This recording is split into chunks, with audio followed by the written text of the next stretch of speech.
hata mwanangu akiingia huku basi ajifunze.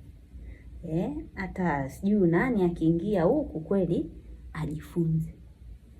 Yaani huko ni kuweka matatizo tu, kuweka mdomo mchafu, tunaweka machupi chupi, tunaweka matako, tunaweka mavitu ya ovyo.